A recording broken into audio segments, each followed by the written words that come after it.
नमस्कार, आप देख रहे हैं इक्वालिटी न्यूज और मैं हूं काजल आपके साथ। चलिए नजर डालते हैं आज की प्राइम टाइम खबरों में। इस वक्त की बड़ी खबरों पर।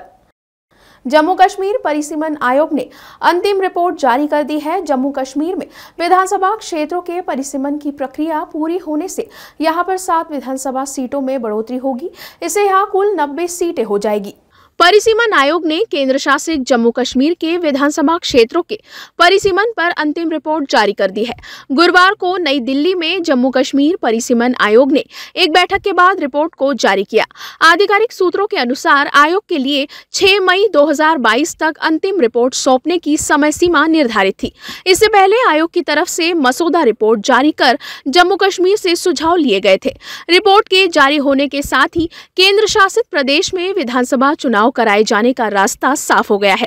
ऐसे में जम्मू कश्मीर में चुनाव का बिगुल भी जल्द ही सुनाई दिया जा सकता है। जम्मू कश्मीर में विधानसभा क्षेत्रों के परिसीमन की प्रक्रिया पूरी होने से यहां पर 7 विधानसभा सीटों में बढ़ोतरी होगी। रिपोर्ट्स में जम्मू संभाग में 6 व कश्मीर संभाग में 1 विधानसभा सीट को बढ़ाया गया है। पहली बार अनुसूचित जनजाति के लिए जम्मू कश्मीर में 9 विधानसभा सीटों को आरक्षित करने का प्रावधान किया जा रहा है, जबकि अनुसूचित जाति के लिए पहले की तरह ही 7 विधानसभा सीटें आरक्षित रखी गई है। जम्मू कश्मीर की नई विधानसभा में कश्मीरी पंडितों और पीओजे के विस्थापितों को प्रतिनिधित्व मिल सकता है। बता दें कि विधानसभा क्षेत्रों के परिसीमन में जनसंख्या मुख्य आधार रहता ही है। इसके अलावा क्षेत्रफल, भौगोलिक परिस्थिति, संचार की सुविधा आदि पर भी गौर किया जा रहा है। जम्मू कश्मीर में अब तक 1963, 1973 व 1995 में परिसीमन की प्रक्रिया हुई है। जम्मू कश्मीर के परिसीमन को लेकर निर्वाचन आयोग की ओर से जारी अधिसूचना को पीडीपी के नेता महबूबा मुफ्ती ने खारिज कर दिया है। उन्होंने कहा, हमें परिसीमन पर भरोसा नहीं, ये भाजपा का विस्तार है। इसमें जनसंख्या के आधार की अनदेखी की गई है और भाजपा के अनुरूप काम किया गया है। उन्होंने कहा कि हम इसे सिरे से खारिज करते हैं। उन्होंने ये भी कहा कि हमें इस पर भरोसा नहीं है। इसमें की गई सिफारिशें जम्मू कश्मीर के लोगों को कमजोर करने के लिए अनुच्छेद 370 के निलंबन की एक कड़ी है। हरियाणा में करनाल पुलिस के हाथ बड़ी सफलता लगी है। बता दें, पुलिस ने 4 संदिग्ध आतंकियों को हिरासत में लिया। मिली जानकारी के मुताबिक इन गिरफ्त किए गए आतंकियों के पास से भारी मात्रा में गोलियां और बारूद के कंटेनर बरामद हुए हैं, जिसे देखकर माना जा रहा है कि आतंकी किसी बड़ी घटना को अंजाम देने की फिराक में थे। फिलहाल पुलिस मामले की जांच में जुटी हुई है। करनाल पुलिस ने बड़ी कार्रवाई की है, जहां पर गिरफ्तार किए गए आतंकियों के पास से भारी मात्रा में गोलियां और बारूद के कंटेनर बरामद हुए हैं, जिसमें तलाशी लेने पर एक देसी पिस्टल, 31 कारतूस और 3 आईडीज बरामद हुई है। बताया जा रहा है कि गिरफ्तार चारों आतंकियों का संबंध पंजाब के आतंकी संगठन बब्बर खालसा इंटरनेशनल से है। इन पर शिकंजा पाने के लिए खुफिया विभाग, पंजाब पुलिस और हरियाणा पुलिस ने ज्वाइंट ऑपरेशन चलाया था। संदिग्धों की कार की तलाशी लेने के लिए रोबोट की सहायता ली गई। कहा यह भी जा रहा है कि पकड़े गए आतंकियों की उम्र 20 से 25 साल के आसपास है। इन्हें यह हथियार कहीं छोड़ने का जिम्मा दिया गया था। ये लोग पंजाब से महाराष्ट्र के नांदेड़ जा रहे थे। इस मामले को लेकर करनाल पुलिस अधीक्षक गंगाराम पूनिया का कहना है कि इनकी गाड़ी की बीडीडीएस टीम की उपस्थिति में तलाशी लेने पर एक देसी पिस्टल, 31 कारतूस और 3 आईडीज बरामद हुई है। बीडीडीएस टीम मौके पर मौजूद है और आगे की कार्रवाई कर रही है। मामले को लेकर मधुबन थाने में एफआईआर दर्ज की गई है। दिल्ली के मुख्यमंत्री अरविंद केजरीवाल ने राष्ट्रीय राजधानी में बिजली सब्सिडी को लेकर घोषणा की है। सीएम केजरीवाल ने कहा कि दिल्ली सरकार की कैबिनेट ने एक बड़ा फैसला लिया है, जिसके तहत बिजली की सब्सिडी उन्हीं को दी जाएगी जो लोग बिजली की सब्सिडी मांगेंगे। इसके साथ ही युवाओं को कारोबार शुरू करने में भी दिल्ली सरकार मदद करेगी। दिल्ली के मुख्यमंत्री अरविंद केजरीवाल द्वारा राष्ट्रीय राजधानी में बिजली सब्सिडी को लेकर की गई घोषणा के बाद अब 1 अक्टूबर से दिल्ली में उन्हीं लोगों को बिजली की सब्सिडी दी जाएगी जो लोग बिजली की सब्सिडी मांगेंगे। मुख्यमंत्री अरविंद केजरीवाल ने कहा कि दिल्ली में बहुत लोगों को फ्री में बिजली मिलती है, इसके लिए दिल्ली सरकार सब्सिडी देती है। कई लोगों ने कहा कि हम लोग सक्षम हैं, हमें फ्री बिजली नहीं चाहिए, इसका इस्तेमाल आप विकास के लिए करें।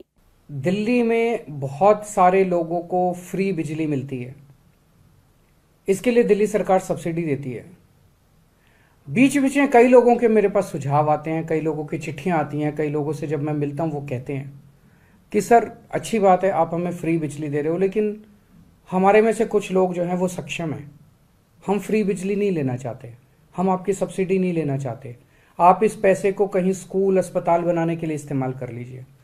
तो अब हमने तय किया कि हम ये ऑप्शन देंगे, हम लोगों से पूछेंगे क्या आपको बिजली की सब्सिडी चाहिए। अगर वो कहेगा हाँ चाहिए तो हम उनको देंगे, अगर वो कहेगा नहीं चाहिए तो हम उनको नहीं देंगे। तो ये लोगों से पूछने का काम जल्दी शुरू होगा और 1 अक्टूबर से दिल्ली के अंदर उन्हीं लोगों को बिजली की सब्सिडी दी जाएगी जो लोग बिजली की सब्सिडी मांगेंगे। अपनी बात को जारी रखते हुए दिल्ली के मुख्यमंत्री अरविंद केजरीवाल ने यह भी कहा कि दिल्ली की कैबिनेट ने स्टार्टअप पॉलिसी पास की है। जो युवा अपना कारोबार शुरू करना चाहते हैं, दिल्ली सरकार उनकी मदद करेगी। पैसे की मदद के साथ साथ अन्य तरह की भी मदद दिल्ली सरकार करेगी। दिल्ली सरकार ढेर सारी वित्तीय सहायता प्रदान करेगी। दिल्ली सरकार के किसी भी कॉलेज में पढ़ने वाला छात्र अगर स्टार्टअप करना चाहता है तो पढ़ते पढ़ते उसने कोई प्रोडक्ट बनाया तो दिल्ली सरकार उसे पढ़ाई के लिए 2 साल तक की छुट्टी देने के लिए भी तैयार है, ताकि वह छात्र अपना पूरा समय अपने प्रोडक्ट पर लगा सके। कॉलेज में पढ़ते पढ़ते भी वो इस दिशा के अंदर अपने छोटे छोटे बिजनेस आइडियाज़ को तैयार करना शुरू करेंगे, उसके लिए उन्हें पूरी सहायता दी जाएगी। आज खुशी की बात यह है कि दिल्ली की कैबिनेट ने दिल्ली स्टार्टअप पॉलिसी पास की है। दिल्ली स्टार्टअप पॉलिसी ये जो हमने बनाई है, ये दुनिया भर की जो स्टार्टअप पॉलिसीज़ है उन सबको इकट्ठा करके उनके जितने भी अच्छे पॉइंट्स थे वो सारे अच्छे पॉइंट्स इसके अंदर हमने डाले हैं कि अगर दिल्ली के रहने वाले युवा दिल्ली के अंदर कोई बिजनेस चालू करना चाहते हैं तो उनको दिल्ली सरकार पूरी तरह से मदद करेगी, हैंड होल्डिंग करेगी, उनको पैसे से भी मदद करेगी और पैसे के अलावा भी कई तरह से मदद करेगी। उत्तर प्रदेश में मुख्यमंत्री कार्यालय की ओर से जारी बयान के अनुसार शिक्षा विभाग की 100 दिनों की कार्य योजना के मुताबिक ई-लाइब्रेरी पोर्टल की मदद से किताबों तक छात्रों की पहुंच आसान होगी। छात्र कहीं भी पढ़ाई कर सकेंगे। छत्तीसगढ़ माध्यमिक शिक्षा बोर्ड जल्द ही आधिकारिक वेबसाइट पर कक्षा 10वीं और 12वीं के परिणाम 2022 घोषित करेगा। इस बीच छत्तीसगढ़ के मुख्यमंत्री भूपेश बघेल की ओर से एक बड़ी घोषणा की गई है। सीएम भूपेश बघेल ने ट्वीट कर बताया कि छत्तीसगढ़ में 10वीं और 12वीं में टॉप करने वाले विद्यार्थियों को प्रोत्साहित करने के लिए सरकार की ओर से हेलीकॉप्टर राइड कराया जाएगा। महाराष्ट्र में लाउडस्पीकर विवाद के बीच विभिन्न समुदाय के धार्मिक नेताओं ने बुधवार को मुंबई पुलिस के वरिष्ठ अधिकारियों से मुलाकात कर लाउडस्पीकर के मुद्दे पर चर्चा की। इस दौरान मुंबई पुलिस ने बुधवार को कहा कि शहर के करीब 2400 मंदिरों में से केवल 24 को ही लाउडस्पीकर के इस्तेमाल की अनुमति मिली है, जबकि कुल 1140 मस्जिदों में से 950 मस्जिदों को अधिकारियों ने इसके इस्तेमाल की मंजूरी दी है। आज की प्राइम टाइम खबरों में इतना ही। फिर होगी आपसे मुलाकात, तब तक के लिए आप देखते रहिए इक्वालिटी न्यूज़। खबरों की और भी जानकारी के लिए आज ही हमारे फेसबुक पेज को लाइक और फॉलो करना ना भूलें। साथ ही हमारे यूट्यूब चैनल को सब्सक्राइब करें।